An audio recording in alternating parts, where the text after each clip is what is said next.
Hi, my name is Christian Rigi and my partner is Jonathan Narayan, and this is Intermediate Computer Graphics 2350U, Assignment 4, Deferred Lighting. So starting off with the demo, you'll notice that we weren't able to meet all the aligned components that were needed for this assignment. However, we were still able to finish the first part as well as some other things.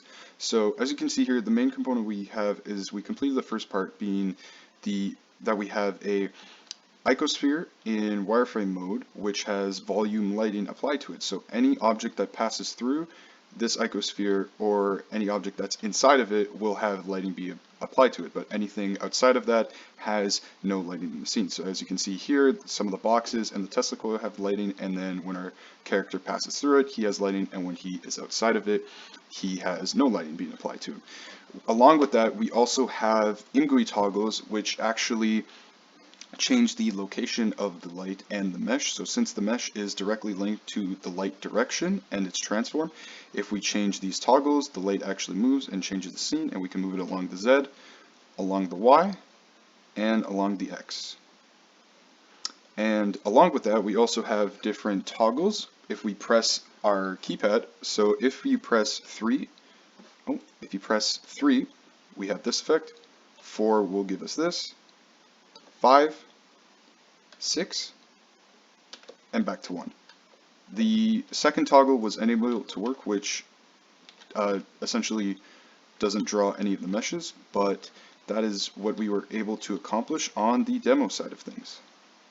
On to main.cpp, the main thing we did here was that we created the icosphere object and gave it a material called icosphere map, and after that we created bool toggles, which you saw in the demo. If we press different keys from 1, 2, 3, 4, 5, and 6, it'll change how the scene looks and will add a different effect to the scene.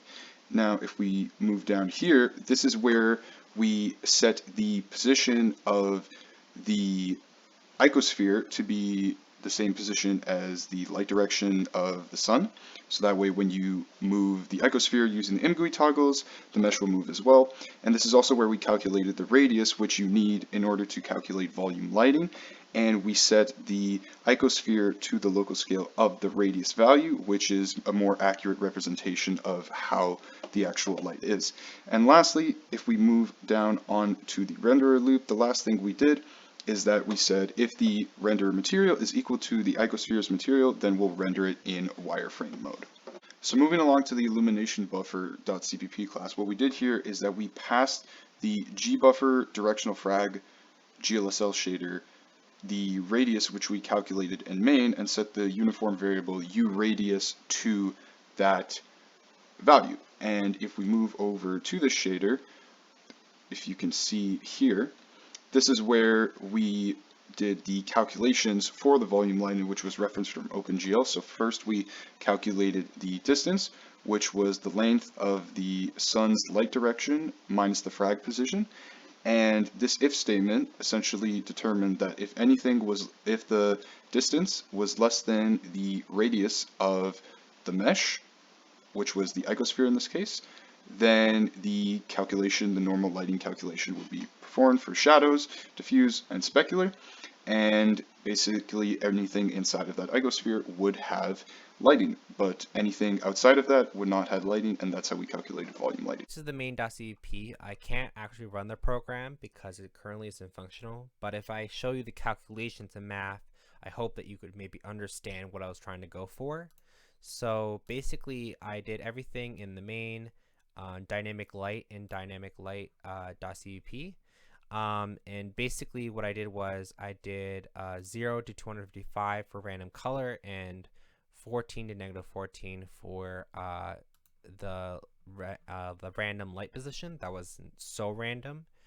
For all these functions, I'm basically setting and getting different kinds of values, so I can do it all internally in here. So I can dynamically move the light, move the mesh, that sort of thing.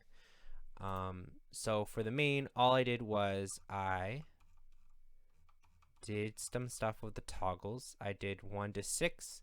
So this was basically doing the if statements for the buffer.